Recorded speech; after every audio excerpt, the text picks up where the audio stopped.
Dear pharma candidate, pharmacognosy subject से आज हम इंट्रोडक्शन टू फार्माकोग्नोसी टॉपिक से कुछ इंपॉर्टेंट एमसीक्यू सॉल्व करने वाले हैं विद एक्सप्लेनेशन, जो कि आपके सभी फार्मा कॉम्पिटिटिव एग्जामिनेशन जैसे कि GPAT, NIPER, drug inspector, pharmacist and साथ ही साथ डी फार्मेसी एग्जिट एग्जाम के लिए हेल्पफुल रहने वाली है। तो जरूर से इस वीडियो को लास्ट तक वॉच करिएगा। इसी प्रकार से आपको टॉपिक वाइज वीडियो दी चाहिए तो जरूर से आप लोग कमेंट करिए कि कौन से सब्जेक्ट और टॉपिक से आपको एमसीक्यू प्रोवाइड किए जाए, ताकि आप आसानी से अपनी एग्जामिनेशन की प्रिपरेशन कर सकें। तो चलिए देखते हैं फार्माकोग्नोसी सब्जेक्ट से। स्टार्ट में हमारा इंट्रोडक्शन टू फार्माकोग्नोसी है, जिनसे क्या कुछ क्वेश्चन है जो कि आपके फार्मा कॉम्पिटिटिव एग्जाम में पूछे जा सकते हैं। चलिए देखते हैं कुछ क्वेश्चंस एक्सप्लेनेशन के साथ। तो पहले ही क्वेश्चन आप देख पाएंगे, the word pharmacognosy is derived from two Greek word. अब देखिए इंट्रोडक्शन से स्टार्ट करेंगे। फार्माकोग्नोसी का ये जो वर्ड आप देख पा रहे हैं ये आया है Greek word, two Greek word से। तो वो कौन से वर्ड है और इनका क्या कुछ अर्थ है, इनके बारे में बात करेंगे। तो यदि हम बात करें फार्माकोग्नोसी, ठीक है, तो इनको दो भागों में यदि हम डिवाइड करें, ठीक है, इनको स्प्लिट करते हैं, देखेंगे आप टू पार्ट से मिलकर, दो वर्ड से मिलकर ये बना हुआ है। क्या कुछ है, फार्माकॉन, ठीक है, फार्माकॉन और आपके ग्नोसिस कह लीजिए या फिर गिग्नोस को, दोनों ही कहा जाता है, इनको कंफ्यूज नहीं होना, ठीक है। गिग्नोस को भी इनको कहते हैं। ओके, तो अब इनका क्या कुछ अर्थ होता है यहाँ पर यदि हम बात करें तो फार्माकॉन, यदि आपने फार्माकोलॉजी में भी ये स्टडी किया होगा, फार्माकॉन का क्या कुछ मतलब होता है, तो ये रिप्रेजेंट करता है ड्रग, ठीक है। Pharmacon means drug. और ग्नोसिस या फिर गिग्नोस्को की बात करें तो इसका मतलब होता है टू एक्वायर नॉलेज, ठीक है, टू एक्वायर नॉलेज या फिर टू स्टडी भी कह सकते हैं, ठीक है। तो इनको आप ध्यान में रखिएगा, इनका क्या कुछ अर्थ होता है। तो दोनों को मिला देंगे तो क्या बनाइए, फार्माकोग्नोसी। तो ये क्या है, आपका ऐसा ब्रांच है जहां पर हम ड्रग की स्टडी करेंगे, कह सकते हैं आप ड्रग का नॉलेज एक्वायर करेंगे। और कैसे ड्रग, तो ये ऐसे ड्रग होंगे जो कि नेचुरल सोर्स से हमें ऑब्टेन होते हो, जैसे कि प्लांट, मरीन, मिनरल, एनिमल, ये सारे क्या हो जाएंगे आपके, ये नेचुरल सोर्स हैं, प्राकृतिक सोर्स से हमें ऑब्टेन होंगे। वहां पर इन ड्रग को जब स्टडी करेंगे तो ये आपके फार्माकोग्नोसी कहलाती हैं, ठीक है। तो यहाँ पर क्या कुछ हो जाएगा, आपका करेक्ट आंसर देखिए दिया गया है फार्माकॉन और गिग्नोस्को, ठीक है। यहीं पर ग्नोसिस भी रहे तो आप इसको सही करिएगा, ठीक है। तो ये आपका क्या कुछ हो जाएगा, यहाँ पर करेक्ट आंसर हो जाएगा फार्माकॉन एंड गिग्नोस्को। चलिए, तो ये दो भाग में देख पाएंगे आप। फार्माकोग्नोसी के यदि हम डिवाइड करते हैं, स्प्लिट आउट करते हैं, तो दो वर्ड इनसे बन रहा है, फार्माकॉन एंड गिग्नोस्को। तो ये क्या होता है, फार्माकॉन ड्रग को रिप्रेजेंट करेगा और गिग्नोसिस मतलब होगा टू एक्वायर नॉलेज, मीन्स ये ऐसा साइंस है जहां पर हम नॉलेज गेन करते हैं किनके बारे में, ड्रग के बारे में, जो कि नेचुरल सोर्स से ऑब्टेन होती है। क्लियर। चलिए आगे बढ़ेंगे। Who among the following was first pharmacist? देखिए भाई, अब जब आप फार्मासिस्ट बनने जा रहे हैं तो जरूर से आपको ये पता होना चाहिए कि फर्स्ट फार्मासिस्ट आखिर थे कौन, है ना। चलिए, तो देखिए क्या कुछ ऑप्शन दिया गया है, Galen ji, Seydler, Hippocrates and Aristotle. तो बात करेंगे गैलन जी की, तो यही हमारे क्या है, फर्स्ट फार्मासिस्ट के नाम से जाने जाते हैं। इन्होंने क्या कुछ बनाया था, इन्होंने गैलेनिकल फार्मेसी बनाई थी, ठीक है। गैलेनिकल फार्मेसी इन्होंने बनाई थी, जहां पर बहुत से फॉर्मूलेज, एक्सट्रैक्शन मेथड्स और साथ साथ इनके प्रिपरेशन मेथड, इनके बारे में उन्होंने डिस्कस किया था। इन्हें इसीलिए इनको क्या कहा जाता है, फर्स्ट फार्मासिस्ट इनको हम कहते हैं, ठीक है, गैलन जी को। अब बात करेंगे सेडलर जी कौन है, तो सीए सेडलर जी यही वो साइंटिस्ट है हमारे, ठीक है, जिन्होंने क्या किया, फार्माकोग्नोसी, ये जो हमारा फार्माकोग्नोसी पूरा सब्जेक्ट है, ठीक है, इनका टर्म यही इन्होंने ही दिया था। इन्होंने अपने थीसिस में, ठीक है, जब हम आगे मास्टर करते हैं, पीएचडी करते हैं, मतलब किसी चीज में एक रिसर्च कर रहे हैं, तो एक उनकी बुक जैसे बनती है जिसको हम थीसिस कहते हैं, ठीक है। तो ये जो हमारी इन्होंने क्या बनाया था, सीए सेडलर जी ने एनालेक्टा फार्माकोग्नोस्टिका, रिमार्क कर लेंगे, ठीक है, एनालेक्टिका फार्माकोग्नोस्टिका नाम से इन्होंने क्या बनाया था, थीसिस अपनी बनाई थी, जहां पर पूरे प्लांट ड्रग वगैरह जो नेचुरल सोर्सेस से ऑब्टेन होने वाले ड्रग के बारे में उन्होंने लिखा था। तो यही से ये वर्ड आया हमारा फार्माकोग्नोसी का, ठीक है, एनालेक्टा फार्माकोग्नोस्टिका से। तो ये भी वर्ड आप ध्यान में रखिए। चलिए, हिपोक्रेट्स जी कौन है, तो हिपोक्रेट्स जी हमारे फादर ऑफ ध्यान रखिएगा, बहुत इंपॉर्टेंट, फादर ऑफ मेडिसिन के नाम से जाने जाती हैं। और ये क्वेश्चन फादर ऑफ मेडिसिन कौन है, ये क्वेश्चन आपके अभी एम्स रायपुर 2023 का ही क्वेश्चन है, ठीक है, तो इसको मिस नहीं करिएगा, ठीक है। तो हिपोक्रेट जी जो कि क्या है, हमारे फादर ऑफ मेडिसिन है, और इन्होंने क्या किया था, एच फॉर आपको याद रखना है, HP, ठीक है, ह्यूमन एनाटॉमी एंड फिजियोलॉजी की इन्होंने स्टडी की थी सबसे पहले, ठीक है, इन्होंने इंट्रोड्यूस किया हमारे ह्यूमन एनाटॉमी एंड फिजियोलॉजी को, इसलिए इनको फादर ऑफ मेडिसिन भी हम कहते हैं। क्लियर। चलिए अब बात करेंगे एरिस्टोटल जी कौन है। तो एरिस्टोटल जी को आप कैसे ध्यान रख सकते हैं, क्योंकि बहुत से साइंटिस्ट है, कंफ्यूज ना हो जाना, इसलिए ए फॉर एरिस्टोटल जी और ए फॉर एनिमल, ठीक है, एनिमल किंगडम इन्होंने बनाया था। क्या बनाया, एनिमल किंगडम, ठीक है। इन्होंने क्या किया, पूरे एनिमल से सोर्स से ऑब्टेन होने वाली चीजों के बारे में स्टडी किया, एनिमल किंगडम इन्होंने बनाया, और इसको याद रखिएगा, इसीलिए इनको क्या कहा जाता है, एरिस्टोटल जी कौन है, हमारे फादर ऑफ जूलॉजी, ठीक है, फादर ऑफ क्या है ये, हमारे जूलॉजी, क्योंकि इन्होंने एनिमल किंगडम बनाया था। A for animal, A for Aristotle ji को याद रखिए।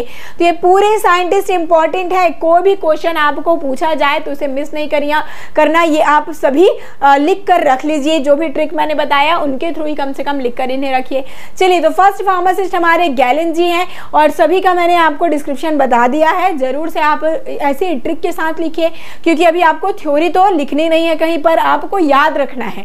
तो याद रखने के लिए ट्रिक का यूज करिए कि कैसे आप लोग इनको याद रख सकते हैं। चलिए आगे बढ़ते जाएंगे।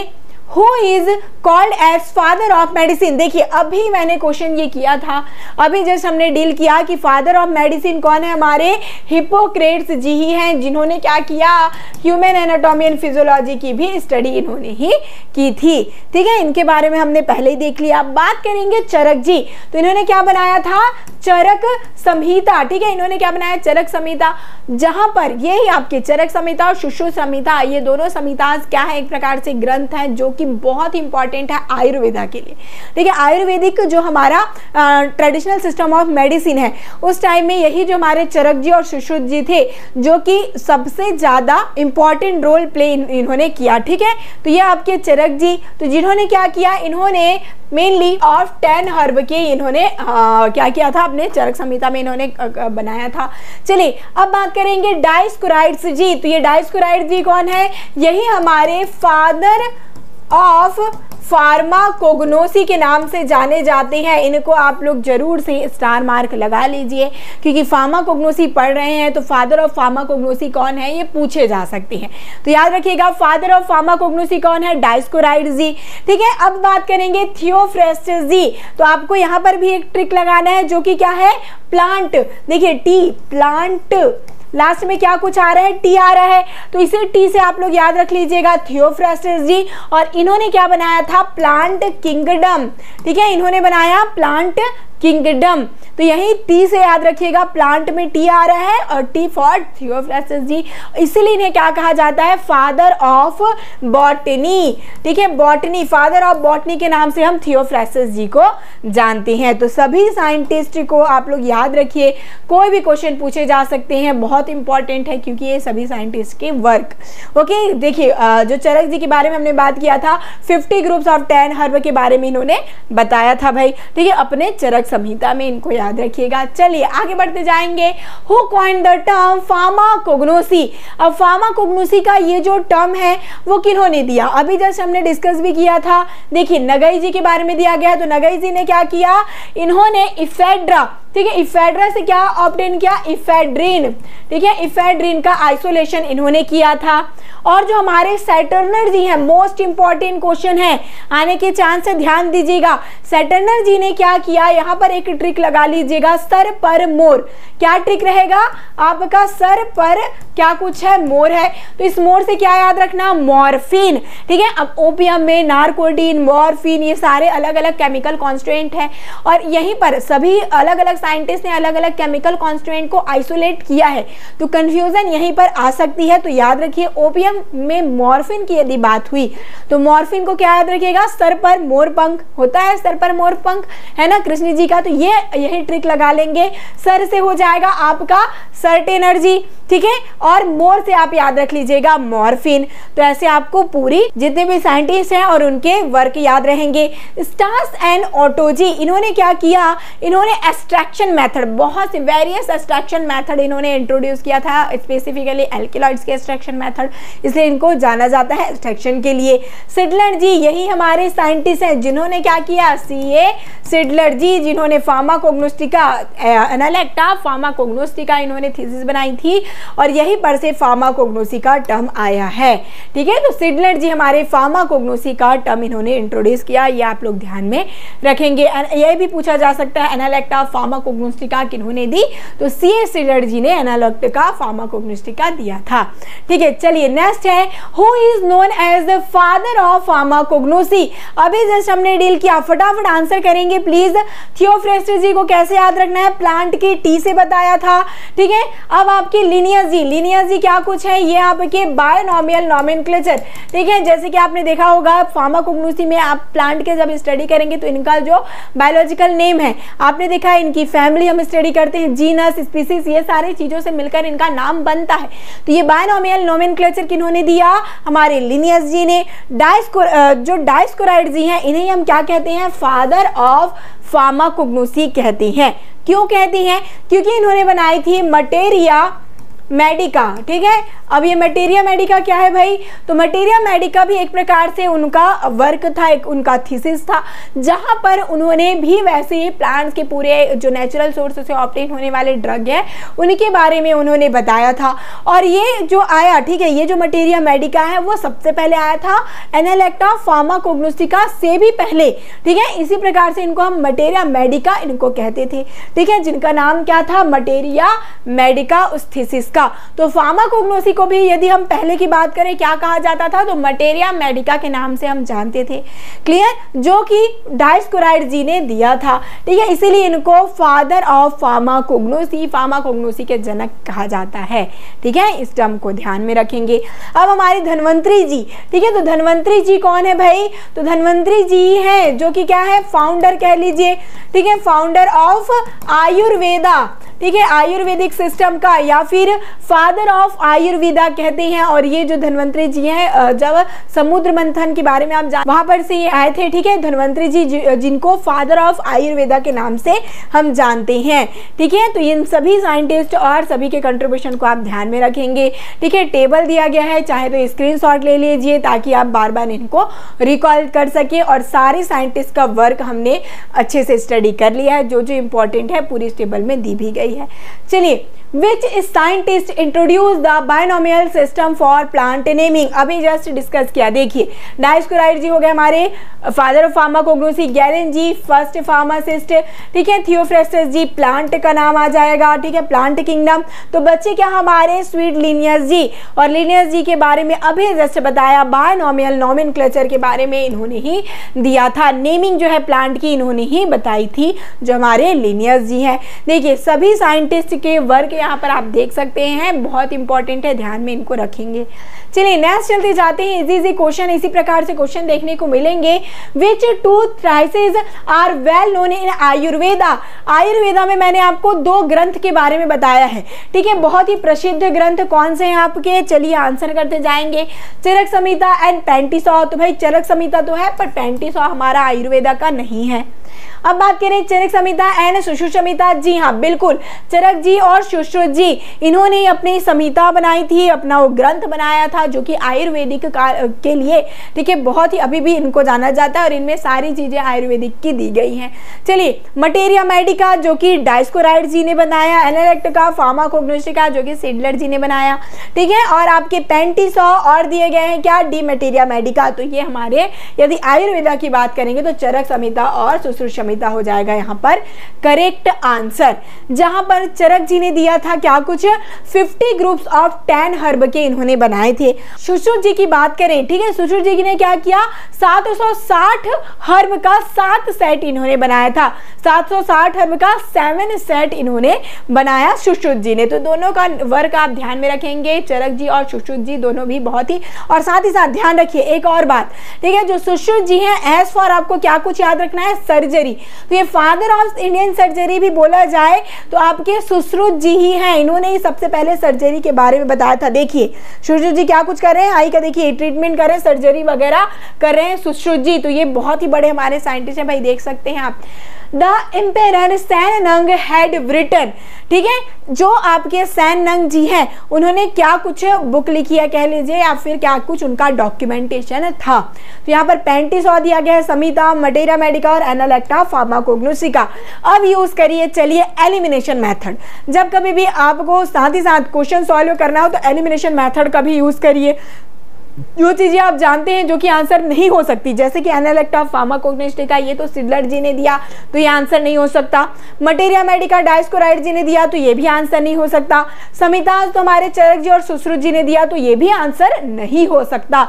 तो बचा क्या हमारा 3500, ठीक है, 3500 ये आपका क्या कुछ हो जाएगा, सैन-नंग जी ने दिया था, जहां पर इन्होंने डिस्क्राइब किया था 365 ड्रग्स, ठीक है। इट मींस हर दिन के लिए एक स्पेसिफाइड ड्रग, ठीक है, 365 दिन होते हैं साल में, तो हर दिन के लिए एक स्पेसिफाइड ड्रग को इन्होंने दिया था, 365 ड्रग के बारे में इन्होंने बताया था, ठीक है। तो सैन-नंग जी को 3500 के नाम से बारे में जाना जाता है। ये बहुत ही पुराना ओल्डेस्ट कह सकते हैं आपका हर्बल डॉक्यूमेंट है, ठीक है, जहां पर 365 ड्रग दिए गए हैं, 1 ड्रग फॉर ईच डे। चलिए Papyrus Ebers and old document are an, ठीक है, जो पाइपरस इबर्ट्स है वो आपका कहाँ का डॉक्यूमेंट है, इंडिया का है, इजिप्ट का है, कि आपके अमेरिका का है, कि चाइना का है। तो सबसे पहले ध्यान दीजिए ये जो पाइपरस इबर्ट्स है एक प्रकार का डॉक्यूमेंट, एक प्रकार का क्या कह सकते हैं उनके टाइम का बुक ही है, जहां पर देखिए पहले आपने देखा होगा ताम्रपत्र वगैरह का यूज किया जाता था, बार्क वगैरह प्लांट की इनका यूज किया जाता था, क्योंकि उस टाइम पहले पेन कॉपी वगैरह नहीं थी। तो उस समय की बात है ये, जहां पे क्या करते थे, पाइपरस नाम का एक प्लांट था जिनका क्या यूज करते थे, जिनका बार्क का यूज करते थे, ठीक है। और यही बार्क का क्या किया गया, बहुत पतले पतले अच्छे से बार्क रहते हैं और इन्हीं का पेपर की तरह यूज करते थे, ठीक है। यहीं पर जितने भी संदेश हो गए सारी चीजों को लिखते थे, जो भी डॉक्यूमेंटेशन करना है इन पर वो लिखा जाता था, जिनको पाइपरस इबर्ट्स के नाम से जाना जाता है। और ये इजिप्ट के लोगों ने ये देखा था, इजिप्टियन डॉक्यूमेंट ये है पाइपरस इबर्ट्स, ठीक है, जहां पर ये मेडिसिन के बारे में दी गई। तो पाइपरस नाम के प्लांट का यूज किया गया इन सारे डॉक्यूमेंटेशन के लिए, इसलिए इनको पाइपरस बोला गया, पाइपरस इबर्ट्स, जो कि इजिप्टियन डॉक्यूमेंट एक होता है, ठीक है, जहां पर बहुत से फॉर्मूले 700 डिफरेंट ड्रग के 800 फॉर्मूले दिए गए हैं, ठीक है। फॉर्मूले समझते हैं कैसे इनको प्रिपेयर किया जाएगा, ये सारी चीजें यहाँ पर देखिए इस प्रकार से जो मैं आपको बता रही थी कि ये क्या है, एक प्रकार से उनका बार्क ही है, ठीक है, छाली है जिनको यूज किया गया है एज अ पेपर की तरह। चलिए, who is renowned for his studies on animal kingdom, renowned मतलब कि कौन है प्रसिद्ध एनिमल किंगडम के लिए, क्या बताया था आपको, A for animal, A for Aristotle ji, और सभी साइंटिस्ट के बारे में अच्छे से हमने स्टडी कर ही लिया। तो अब आपको बिल्कुल भी देरी नहीं होनी चाहिए, फटाफट आंसर बनने चाहिए, जो आपके एरिस्टोटल जी हैं एनिमल किंगडम के नाम से जाने जाते। चलिए फटाफट आगे बढ़िएगा। How many drugs are mentioned in Shen Nung's 3500 में जो आपके सैन-नंग जी ने जो डॉक्यूमेंटेशन बनाई कितने ड्रग दिए, 1 drug for each day in a year, यही बताया था। इट मींस 365 दिन आपके ईयर में है और ये 365 ड्रग इन्होंने इंट्रोड्यूस किए थे, किनमें अपने 3500 नाम के जो डॉक्यूमेंटेशन इन्होंने बनाई थी सैन-नंग जी ने, ठीक है। बहुत ही इंपॉर्टेंट है ये, सबसे ओल्डेस्ट बेस्ड डॉक्यूमेंटेशन भी कहा जाता है, ध्यान रखेंगे। Pharmacognosy is also known as study of, अब फार्माकोग्नोसी में किनकी हम स्टडी करते हैं, mainly galenicals drug from animals, crude drug, human anatomy and physiology. तो आपके फार्माकोग्नोसी में हम क्या करते हैं, ऐसे ड्रग जो कि नेचुरल सोर्स से सबसे पहले तो ऑब्टेन हो, ठीक है, ये बात। और इन्हें क्या कहते हैं, अब देखिए अब हम स्टडी करते हैं तो इनका क्या किया जाता है, इनको ज्यादा प्रोसेसिंग नहीं किया जाता, मेनली हम स्टडी करते हैं इनके रॉ फॉर्म को, ठीक है। क्या करेंगे, इनके रॉ फॉर्म जो कि ज्यादा इनकी प्रोसेसिंग नहीं होगी, केवल साइज रिडक्शन और इनका ड्राइंग करके इनकी जो मॉर्फोलॉजिकल हो गया, माइक्रोस्कोपिकल स्टडी भी साथ ही साथ हम इसी में करते हैं। तो ये क्या कहलाता है, जब हम किसी भी प्लांट का क्या करें, रॉ फॉर्म में यूज करें इनको, तो इनको हम क्या कहेंगे, क्रूड, ठीक है, क्रूड फॉर्म, इनको क्या कहेंगे, क्रूड ड्रग, जो कि रॉ मीन्स कच्चा माल, कच्चे माल की तरह इनको यूज करेंगे, रॉ एजेंट ये रॉ फॉर्म में ये होंगे, तो इनको क्या कहते हैं, क्रूड ड्रग की स्टडी यहाँ पर किया जाता है फार्माकोग्नोसी में, ठीक है, जहाँ पर पूरे आपके नेचुरल सोर्स से ऑब्टेन होने वाले ड्रग्स हैं उनकी हम स्टडी करेंगे, जैसे कि एनिमल हो गया या फिर प्लांट, मिनरल, मरीन, ये सारे आपके नेचुरल सोर्स में आएंगे। नेक्स्ट है, who developed a new extraction process for alkaloids in 1852। तो मैंने आपको क्या बताया है कि एक्सट्रैक्शन के बारे में बात आई, खासकर एल्किलॉइड की हमने क्या बोला कि एक्सट्रैक्शन किन्होंने किया, एक्सट्रैक्शन, तो आपको याद रखना है स्टार्स एंड ऑटो, ये स्टार्स एंड ऑटो जी ने क्या किया था, एक्सट्रैक्शन का प्रोसेस इन्होंने इंट्रोड्यूस किया। सैटर्नजी के बारे में बताया था, सर पर मोर करके याद रखिएगा, इन्होंने मॉर्फिन का आइसोलेशन किया था, ठीक है। जो डेरोसन जी हैं, डेरोसन जी आपके फ्रेंच फार्मासिस्ट हैं जिन्होंने नारकोटिन का, यहीं पर क्या होता है, कंफ्यूजन होता है, इसीलिए मैंने बोला था नारकोटिन भी ओपियम से ऑब्टेन होता है, जिसे डेरोसन जी ने आइसोलेट किया। और मॉर्फिन, सर पर मोर से याद रख लेना, सैटर्नजी और पेलेटियर जी, ये भी आपके फ्रेंच फार्मासिस्ट ही हैं जिन्होंने क्या किया, स्ट्रिचनिन, ठीक है, स्ट्रिचनिन का आइसोलेट किया था, कहां से, नक्स ओमेगा से आपका ऑब्टेन होता है स्ट्रिचनिन, तो आपके पेलेटियर जी ने स्ट्रिचनिन का आइसोलेशन किया। तो सभी साइंटिस्ट को याद अब अच्छे से रखेंगे। चलिए, who describe healing property of essential oil. देखिए एसेंशियल ऑयल मतलब कि जो वोलेटाइल ऑयल होते हैं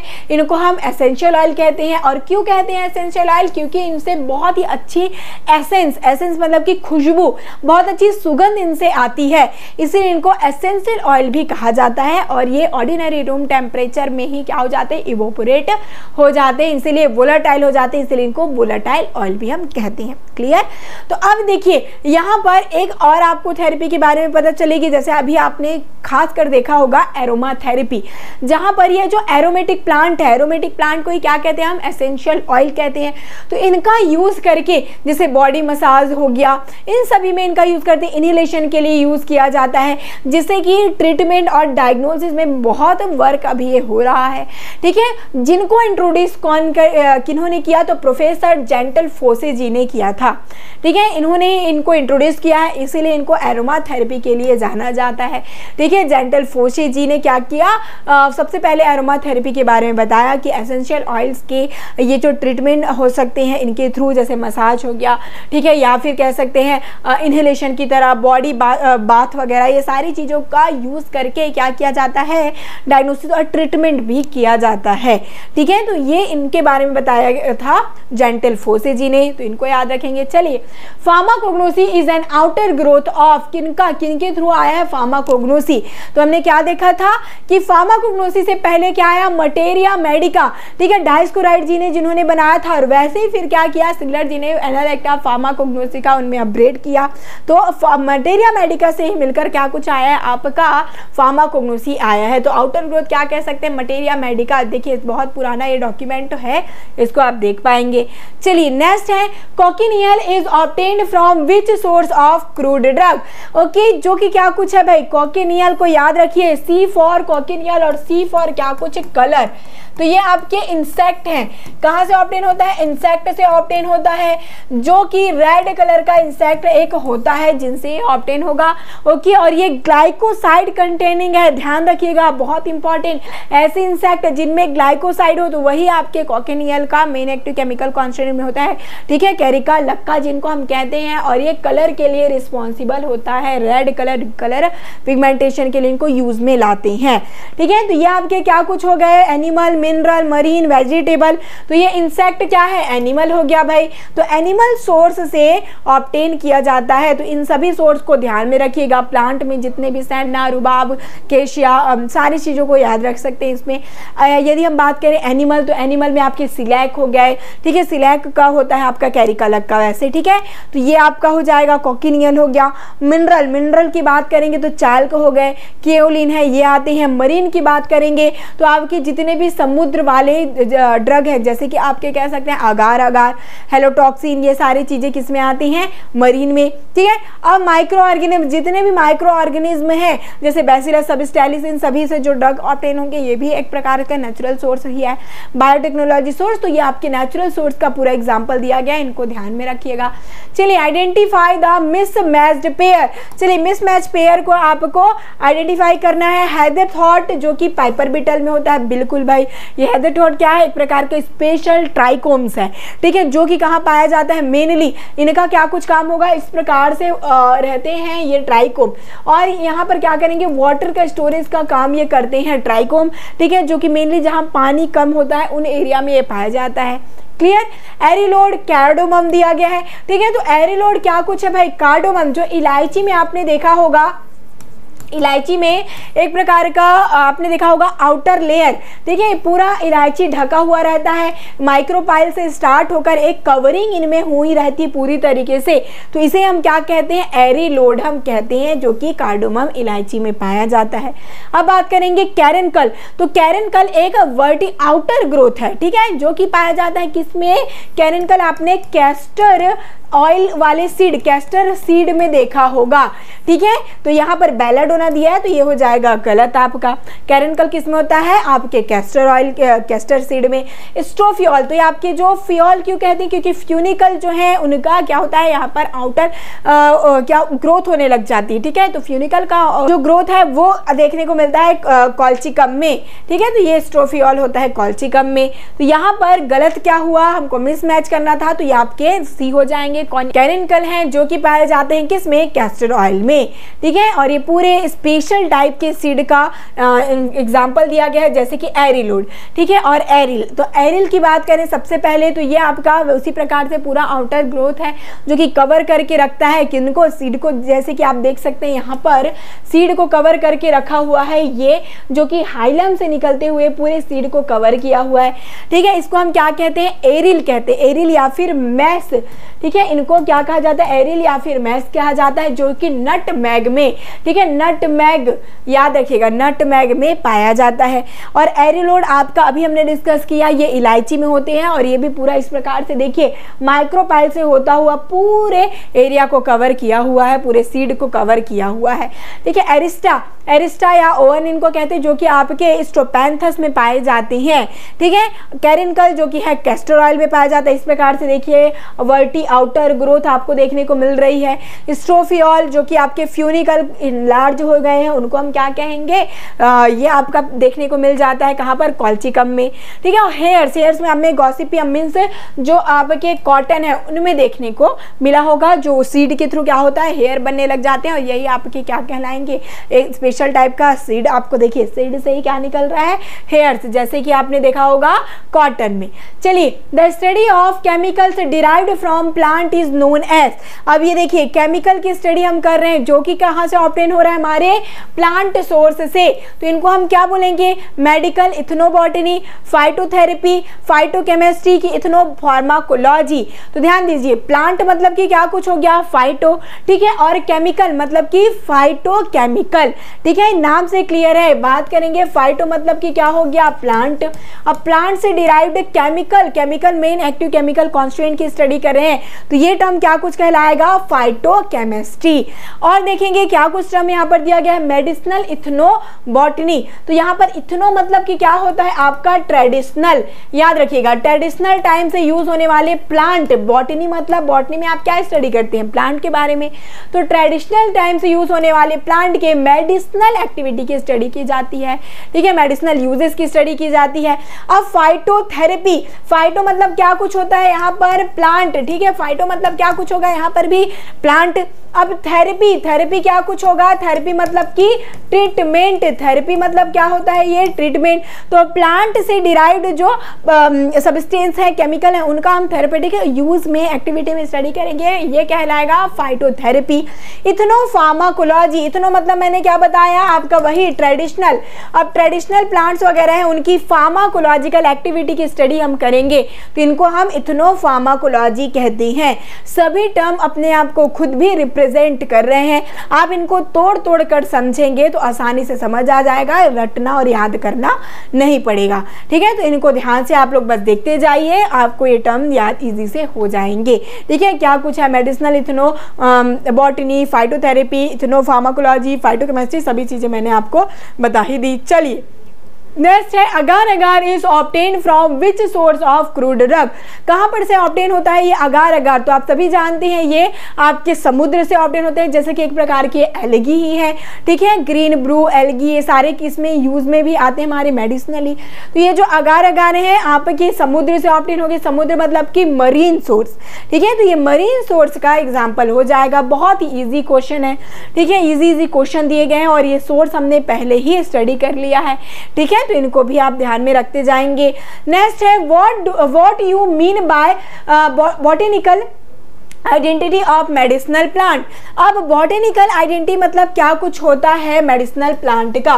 तो अब बॉटेनिकल में क्या कुछ स्टडी करते हैं, किसी भी प्लांट का पूरी वो कौन से स्पीसीज से है, कौन सी जीनस से है, कौन सी फैमिली से है, पूरी उनकी क्या कुछ स्टडी करेंगे, फैमिली से लेकर उनकी जिस प्रकार से उनका विकास हुआ है कि उनका प्रजाति क्या है, जाति क्या है, गण क्या है, वर्ग क्या है, तो वो कहलाएगा आपका बॉटेनिकल आइडेंटिफिकेशन। जैसे आपने बायोलॉजिकल सोर्स में आप लिखते भी हैं जीनस और फैमिली के साथ, ठीक है। तो यहाँ पर दिया है स्पेसिफिक नेम, जी हाँ स्पेसिफिक नेम, बट ये क्या है आंसर इनकम्प्लीट, ठीक है। तो ये हमारा आंसर नहीं हो सकता। स्पेसिफिक नेम मतलब कि कैसा, जहां पर जीनस हो, स्पीसीज हो, sub species, variety, authors and family name पूरे हो, तो वो हमारा बॉटेनिकल आइडेंटिटी कहलाता है किसी भी मेडिसिनल प्लांट का। और यहाँ पर दिया गया active principle means active chemical constituent की हम बॉटेनिकल नेम पर स्टडी नहीं करते, ठीक है। तो ये आपका क्या हो जाएगा, बी हो जाएगा करेक्ट आंसर। इजी क्वेश्चन दिए गए, फटाफट आपको देखना है और आंसर बस करना होगा। साथ ही याद रखिए रेलवे फार्मासिस्ट की यदि आप प्रिपरेशन करना चाहते हैं तो जरूर से क्रैश कोर्स में आप जुड़ सकते हैं, जहां पर आपको 200 लाइव क्लासेस, 500 से ज्यादा रिकॉर्डेड वीडियो लेक्चर्स मिलेंगे, 400 प्लस ऑनलाइन टेस्ट सीरीज आपको प्रोवाइड की जा रही है, 100 प्रीवियस ईयर के पेपर एमसीक्यूज जो है वो आपको प्रोवाइड किए जा रहे हैं। तो जरूर से आप क्या करें, फार्मासिस्ट क्रैश कोर्स में ज्वाइन हो जाइए। साथ ही साथ फार्मासिस्ट मैराथन की जो क्लासेस है इनमें फ्री में प्रोवाइड की जा रही है, जो कि एवरी डे 9 PM में की जा रही है। ओके, नेक्स्ट आएंगे मैच द फॉलोइंग दिया गया है, जहां पर ड्रग और उनके पार्ट जो यूज किए जाते हैं, ठीक है, इनके बारे में हमको देखना है। मैच द फॉलोइंग का क्वेश्चन दिया गया है, यहाँ पर दिया गया है फेनल, स्पागुला, इपिकैक एंड सैफरॉन। तो चलिए ये भी सीखिएगा कि किस प्रकार से मैच द फॉलोइंग का क्वेश्चन को सॉल्व किया जाता है, ठीक है। सीड है, फ्रूट है, फ्लावर है एंड रूट है, ठीक है। तो यहाँ पर हम देखेंगे फेनल जो कि क्या है आपके सौंफ, तो सौंफ का हम क्या कुछ यूज करते हैं, यहाँ पर फ्रूट पार्ट को यूज करेंगे, ठीक है। क्या कुछ है आपका, यहाँ पर फ्रूट हो जाएगा करेक्ट। तो यहाँ पे देखिए कहीं पर पी का आपका 2 आंसर आ रहा है क्या, बिल्कुल। तो यहाँ पर ऑप्शन ए मुझे नजर आ रहा है कि पी का 2 हो रहा है और साथ ही साथ सी भी मुझे नजर आ रहा है। तो यहाँ पर 50-50 का लाइफ लाइन ले लिया, समझिए 2 आंसर आपको मिल गए कि इनमें से कोई आंसर हो सकता है सही। नेक्स्ट लेंगे स्पागुला या फिर इसबगोल या फिर इन्हीं को स्पागुला भी कहते हैं, ठीक है। तो ये जो आपके लेक्सेटिव की तरह यूज में आते हैं और इनका हम यूज करते हैं सीड पार्ट। तो क्यू का हो जाएगा 1, तो कहां पर है क्यू का 1, जी हाँ बिल्कुल, अभी भी असमंजस है कि एक आपका हो सकता है और सी भी हो सकता है। अब आएंगे थर्ड ऑप्शन में, क्या है आपका इपिकैक। तो इपिकैक क्या कुछ होगा, इपिका चुन्हा, ठीक है, इनको याद रखिएगा। इपिकैक का हम रूट पार्ट को यूज करते हैं, ठीक है। क्या करेंगे, रूट पार्ट को यूज में लाते हैं। तो यहाँ पर आर का हो जाएगा 4, जी हाँ। तो आंसर मिल गया आर का 4 और सैफरॉन का हम यूज करते हैं फ्लावर पार्ट, ठीक है, ध्यान रखिएगा। तो ये आपके सबसे इंपॉर्टेंट है, जो कॉर्म होते हैं उनका हम यूज करेंगे फिर इनमें, ठीक है। तो ये आपका करेक्ट आंसर हो जाएगा 1। और ऐसे ही मैच द फॉलोइंग के जो क्वेश्चन होंगे उनको सॉल्व करिएगा। आंसर सामने ही देखने को मिलता है यहाँ पर, बस आपको मैच करते जाना है, फिर आंसर इजी से मिल जाएगा। ठीक है, तो यहाँ पर हो जाएगा 1 आपका करेक्ट आंसर। अब आएंगे next, in morphological classification drug are characterised based on. तो जो मॉर्फोलॉजिकल क्लासिफिकेशन में ड्रग है वो किस प्रकार से क्या किया जाता है, क्लासिफाई किया जाता है, केमिकल कॉन्स्टिट्यूएंट के अकॉर्डिंग, अल्फाबेटिकल ऑर्डर के according, part of the plant और एनिमल यूज्ड और थेरेपेटिक एक्शन के अकॉर्डिंग। तो ध्यान रखिए, जो मॉर्फोलॉजी को हम क्या कहते हैं, साथ ही साथ ऑर्गेनोलेप्टिक। ठीक है, ऑर्गेनोलेप्टिक मतलब कि ऑर्गन, नाम ही आ रहा है ऑर्गन, जैसे कि हमारे पार्ट है, हमारे हैंड है और साथ ही साथ लीवर, लंग, किडनी हमारे पार्ट ही हैं कह लीजिए।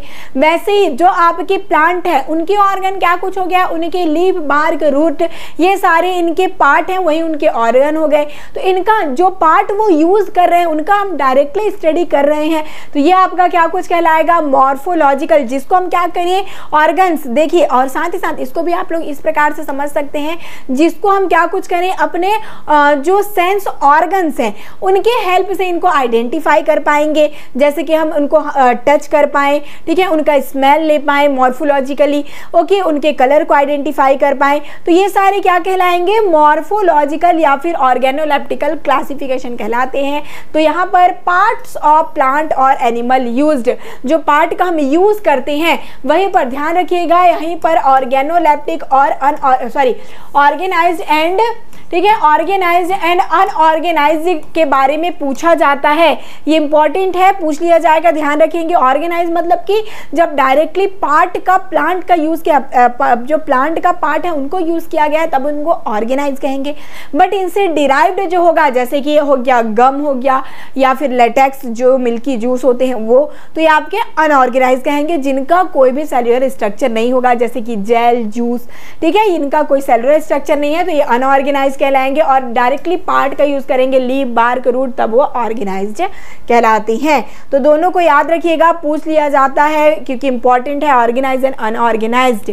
ठीक है, चलिए नेक्स्ट है आपका, which of the following pair is not true according to morphological classification, crude drug are grouped according to part of plant और एनिमल्स। ठीक है, तो ये आपके देखिए जो नॉट ट्रू की बात कर रहे हैं मॉर्फोलॉजिकल क्लासिफिकेशन के लिए। मॉर्फोलॉजिकल क्लासिफिकेशन में क्या देखा कि कौन से पार्ट का हम यूज करते हैं वो आपका आएगा मॉर्फोलॉजी में। अब कौन सा सत्य नहीं है ये पहचानेंगे। चलिए, तो सीड की बात करेंगे, दिया गया है नक्स भूमिका, स्ट्रोपेंथस, इसबगोल और कैस्टर। तो इनका हम क्या करते हैं, जी हाँ बिल्कुल, नक्स भूमिका, स्ट्रोपेंथस, इसबगोल और कैस्टर का क्या करते हैं, सीड पार्ट यूज करेंगे। तो ये हमारा सही है, और यहाँ पर नॉट ट्रू को पहचानना है, तो ये आंसर तो नहीं हो सकता हमारा। रूट की बात करेंगे तो राउल्फिया, एपिका क्यूना, एकोनिट और जेलेप, तो ये भी इनका रूट पार्ट, जड़ पार्ट का हम यूज करते हैं, जो आपके राउल्फिया, एपिका क्यूना है उनका। तो ये भी हमारे लिए यहाँ पर सही आंसर नहीं हो सकता क्योंकि पूरे करेक्ट दिए गए हैं। अब आया थर्ड ऑप्शन जहां पर दिया गया है लीफ, और यहाँ पर दे दिया गया बिटर आलमंड। जी भाई, बिटर आलमंड जो है वो तो सीड पार्ट होता है, ठीक है, ये तो आपका सीड है, ओके। तो यहीं पर से ये ऑप्शन आपको गलत नजर आ गया होगा और नॉट ट्रू ही पहचानना था, तो हमारे लिए ये आंसर हो जाएगा करेक्ट। मीन्स आपको यहाँ पर क्वेश्चन थोड़ा कंफ्यूज करके दे दिया गया, ठीक है, कि नॉट ट्रू आपको पहचानना है, तो ये आपके लिए क्या है, सही आंसर होगा, क्योंकि यहाँ पर ट्रू यही बस नहीं है, ठीक है। तो इसी प्रकार से आपको नॉट बोला जाए, इनकरेक्ट बोला जाए, एक्सेप्ट बोला जाए, तो ध्यान से देखकर पूरे पार्ट को देखिए जान जाएंगे हम। लीफ, फ्लावर, सीड, ये सभी क्या है, जैसे लीफ की बात करेंगे तो बेलाडोना, सेन्ना, डिजिटालिस, ये सभी लीव्स में है। फ्लावरिंग पार्ट में पायरेथ्रम, सैफ्रॉन, क्लॉव वगैरह होंगे, ओके। सीड की बात करेंगे तो bitter almond, black mustard, cardamom वगैरह है। रूट में एपिकैक हो गया, डाइकैक, अश्वगंधा, ये सभी किस में आ जाते हैं, रूट में, ठीक है। चलिए आगे बढ़ते जाएंगे। A major merit of chemical constituent of that is, तो केमिकल क्लासिफिकेशन दिया गया है। केमिकल क्लासिफिकेशन में हम क्या करते हैं, ड्रग को क्लासिफाई करते हैं अकॉर्डिंग टू केमिकल कॉन्स्टिट्यूएंट, ठीक है। किसी प्लांट में कौन सा केमिकल कॉन्स्टिट्यूएंट मेजॉरिटी में है जिनका थेरेपेटिक यूजेस में आएगा काम, ठीक है, तो ये उनके अकॉर्डिंग इनको हम डिस्ट्रीब्यूट करते हैं। जैसे कि आपके एल्केलॉइड्स, ठीक है, ग्लाइकोसाइड्स, टैनिन, रेजिन, ये सभी क्या है, केमिकल क्लासिफिकेशन के थ्रू इनको हम क्लासिफाई करके रखेंगे, ठीक है। मीन्स एक्टिव केमिकल कॉन्स्टेंट के अकॉर्डिंग इनको यदि सेपरेटली रखा जाए और इनकी इंफॉर्मेशन हमें मिले तो ये कहलाएगा आपका chemical classification. Provide information about the active constant of the drug. Very good, यही आपका क्या हो जाएगा, स्टार्टिंग में ही करेक्ट आंसर, स्टार्ट होते ही क्वेश्चन आपकी देखिए एंड हो गई। तो बस आपको यही चीजें याद रखना है, जहां पर केमिकल लिखा है इट मीन्स ये केमिकल क्लासिफिकेशन के according, chemical active chemical constant के अकॉर्डिंग क्लासिफाई किया गया। Which of the following pair is true according to chemical classification of crude drug. चलिए अब यहाँ पर ट्रू को जानना है, ठीक है, कि कौन सा आपका यहाँ पर सही है केमिकल क्लासिफिकेशन के अकॉर्डिंग। तो एल्केलॉइड की बात करेंगे तो यह नक्सोमिका, एरिगॉट, सिनकोना और रूबाब। तो भाई रूबाब आ गया, रूबाब तो अब आपका ग्लाइकोसाइड है, तो ये आपका सही नहीं है मैच। ग्लाइकोसाइड, डिजिटालिस, सेमना, कैस्केरा, बस फेसोस्टिग्मा, तो ये जो फाइसोस्टिग्मा है ये तो आपके एल्केलॉइड हो जाते हैं, तो ये भी हमारा करेक्ट नहीं हुआ। Lipid, castor oil, beeswax, lanolin, cod liver oil, जी बिल्कुल इन सभी से हमें लिपिड ऑब्टेन होता है, तो ये मेरा आंसर हो जाएगा करेक्ट। समझ पा रहे हैं, केमिकल कॉन्स्टेंट क्लासिफिकेशन पूरी आपको देखना है, केमिकल जो जिनके केमिकल क्लासेस हैं, जैसे एल्केलॉइड की क्या कुछ ड्रग है, ग्लाइकोसाइड की, तभी आंसर हो पाएगा। Resin, asafoetida, balsam of Peru, benzoin, dioscoride, जी बिल्कुल इनमें रेजिन प्रेजेंट है। चलिए नेक्स्ट चलते हैं, ठीक है। डाइस्कोराइड्स आपके ग्लाइकोसाइड भी हैं और कुछ अमाउंट में इनमें रेजिन भी आपको देखने को मिलेगी, ठीक है। आगे बढ़ते जाइए, ठीक है, आगे बढ़ते जाएंगे। देखिए पूरा एल्केलॉइड, ग्लाइकोसाइड, टैनिन, रेजिन, ये सारी चीजें दी गई हैं, इनको अच्छे से आप जरूर से देख के जाइएगा, क्लासिफिकेशन से क्वेश्चन पूछे जा सकते हैं, ठीक है। चलिए नेक्स्ट चलते जाएंगे। Chemotaxonomical classification combines which two types of information, ठीक है। कीमोटैक्सोनॉमिकल ये दो वर्ड से खुद ही मिलकर बना है, यहाँ पर आप देख सकते हैं केमिकल एंड टैक्सोनॉमी, ठीक है। टैक्सोनॉमिकल, केमिकल एंड टैक्सोनॉमी, ठीक है। टैक्सोनॉमी को हम साथ ही साथ क्या कहते हैं, बॉटेनिकल, बॉटेनिकल क्लासिफिकेशन भी इन्हीं को कहा जाता है। तो देखिएगा कीमोटैक्सोनॉमिकल क्लासिफिकेशन किनको कहेंगे, जहां पर हमें किसी भी ड्रग का केमिकल कॉन्स्टेंट कभी पता चले, साथ ही साथ उनकी टैक्सोनॉमी, टैक्सोनॉमी मीन्स बॉटेनिकल जो क्लासिफिकेशन है, जीनस, वर्ण, गण, इनकी फैमिली, तो उनको हम कीमोटैक्सोनॉमिकल क्लासिफिकेशन कहेंगे। तो यहाँ पर आपके अल्फाबेटिकल एंड थेरेपेटिक दिया गया है, जी हाँ बिल्कुल ये नहीं होगा। मॉर्फोलॉजी एंड केमिकल नहीं, केमिकल कॉन्स्टेंट, बॉटेनिकल और जूलॉजिकल फैमिली, जी बिल्कुल, ठीक है। जिनकी फैमिली और इनके जीनस स्पीसीज सभी चीजों का पता चले, इनको हम क्या कहेंगे, केमिकल और बॉटेनिकल क्लासिफिकेशन। तो यही आपका क्या कुछ हो जाएगा, कीमोटैक्सोनॉमिकल का करेक्ट डेफिनेशन। चलिए आगे बढ़ते जाएंगे भाई। The following classification of herbal drugs gives better understanding of biosynthesis pathway in the drug. अब देखिए बायोसिंथेसिस किस प्रकार से वो जो ड्रग है, जो प्लांट है, उनका मेन एक्टिव केमिकल कॉन्स्टेंट किस प्रकार से सिंथेसाइज हो रहा है, ये हम कैसे जानेंगे। तो पहले हो गया आपके केमिकल का पता चलना चाहिए कि वो कौन सा केमिकल एक्टिव केमिकल कॉन्स्टेंट है, एल्केलॉइड है, ग्लाइकोसाइड है, किस प्रकार से फिर उनकी सिंथेसिस होगी, ये आप जान पाएंगे। साथ ही साथ इनका जो इवेल्युएशन है, इनका जो डेवलपमेंट है, इट मीन्स जो इनका टैक्सोनॉमी, कि इनका किस प्रकार से स्पीसीज है, कौन से वर्ण है, कौन से गण है, तो इनकी भी इनसे बायोसिंथेसिस का पता चलता है कि कौन से स्पीसीज का ये प्लांट है, ये भी जानना जरूरी है। तो इसके थ्रू आप देख सकते हैं जब हमें केमिकल और टैक्सोनॉमी दोनों का पता हो तो बायोसिंथेसिस पाथवे का स्टडी करना और अंडरस्टैंड करना आसान होता है। तो कीमोटैक्सोनॉमी है जो कि किसी भी प्लांट के बायोसिंथेसिस पाथवे को आसानी से समझा जा सकता है इस क्लासिफिकेशन के थ्रू। चलिए fennel, cardamom, mentha fall under which class of pharmacological classification.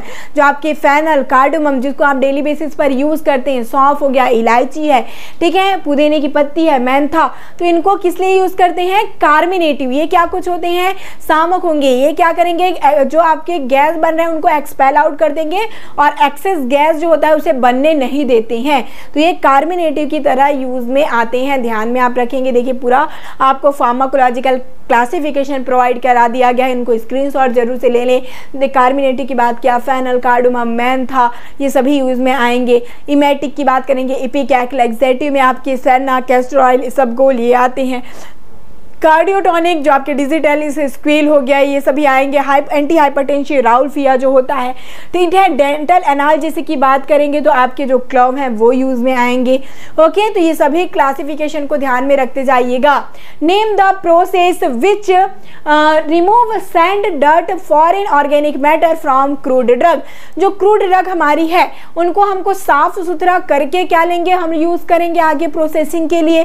तो ये जो प्रोसेस है उनको हम क्या कहते हैं, उनकी जब हम साफ सफाई करते हैं, जो अच्छा मटेरियल है उनको हम अलग निकालेंगे, तो इनको कौन सा प्रोसेस कहते हैं, हार्वेस्टिंग। हार्वेस्टिंग मतलब कटाई करना हो गया।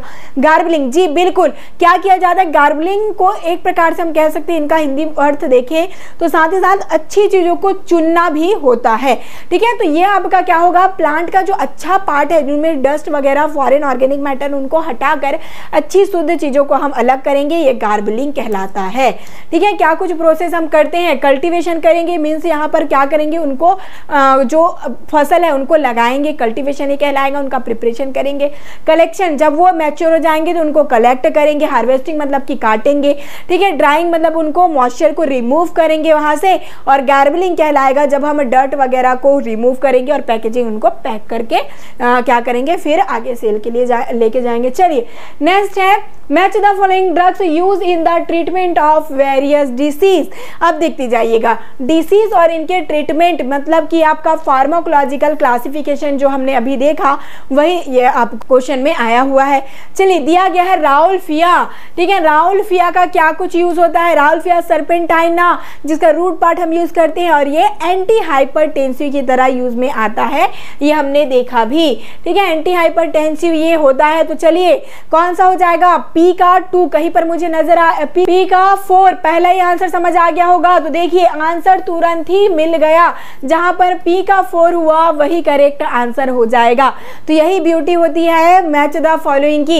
एक यदि आंसर आपका मिल जा रहा है वहां पर आप देखेंगे और आपको ये कंफर्म है कि हाँ इस पार्ट का यही आंसर है, तो आपको इजी से आंसर मिल जाता है एक ही बार में, ठीक है, और आपको सोचने की जरूरत नहीं पड़ेगी। चलिए इफेड्रा की बात करें तो आप जानते हैं इफेड्रा क्या कुछ है, ब्रोंको डायलेटर की तरह यूज होता है। जी हाँ, क्यू का हमारा क्या कुछ हो गया 3। ओपियम, ओपियम क्या कुछ है, हमारे एंटी टस्सिव की तरह यूज में आते हैं, क्योंकि इसमें क्या है, कोडिन प्रेजेंट होता है ओपियम में। यदि हम मॉर्फिन वगैरह की बात करेंगे तो एनाल्जेसिक भी होता है आपका ओपियम, ठीक है। बट यहाँ पर साथ ही ध्यान देंगे, एनाल्जेसिक तो लिखा हुआ नहीं है, बट इनमें कोडिन भी प्रेजेंट होता है, तो एंटी टस्सिव हम बोल सकते हैं यहाँ पर, ठीक है। और कुर्ची, कुर्ची क्या कुछ होता है, एंटी एमोएबिक ये होगा, क्लियर। तो इस प्रकार से आपका बी हो जाएगा करेक्ट आंसर। तो मैच द फॉलोइंग जरूर से क्वेश्चन देखने को मिलता है, इनको अच्छे से सॉल्व करना एक बार सीख जाइएगा, क्योंकि क्वेश्चन तो जरूर से मैच द फॉलोइंग के देखने को मिल सकते हैं, ठीक है। तो जब कभी भी मैच द फॉलोइंग सॉल्व करें, एक आप ऑप्शन देख लें पहले कि क्या कुछ मोस्ट चांस है जिनका आंसर करेक्ट होने का, ठीक है। तो इस प्रकार से फिर आपको match the following question solve करने में दिक्कत भी नहीं आएगी। और ये पूरे फार्माकोलॉजिकल एक्शन के साथ इनके टेबल दिए गए हैं, जैसे कि आप देख पाएंगे कार्बिनेटिव की देखा हमने, मैंथा, कार्डमम, ये आपके कार्बिनेटिव होते हैं। और बात करेंगे जैसे purgative, senna, castor oil, expectorant में लिक्वेरी सिपिका हो गया आपके, साथ ही साथ वशाका भी यूज में आता है। आपके एंटीटस्टिव में ओपियम का जो कोडिन है, और वहीं पर एनाल्जेसिक में मॉर्फिन आ जाएगा। ब्रोंकोडाइलेटर में आपकी इफेड्रा, टी, ये सभी आते हैं। तो जो इंपॉर्टेंट है उनके फार्माकोलॉजिकल एक्शन को जरूर से आप देखकर जाएंगे, ठीक है। तो इस प्रकार से ये 30 क्वेश्चन विद एक्सप्लेनेशन आपको प्रोवाइड किए गए हैं। ये आपके इंट्रोडक्शन का फर्स्ट पार्ट था, जहां पर बेसिक हमने साइंटिस्ट के नाम के बारे में जाना और क्लासिफिकेशंस जो है उनके बारे में जाना। अब इसके सेकंड पार्ट में जो आपके क्वालिटी कंट्रोल से भी क्वेश्चन यहाँ पर देखने को आपको मिलेंगे, जैसे कि स्टोमेटा, ट्राइकोम्स, इनसे फिर हम आगे चलकर क्वेश्चन सॉल्व करते जाएंगे सेकंड पार्ट में।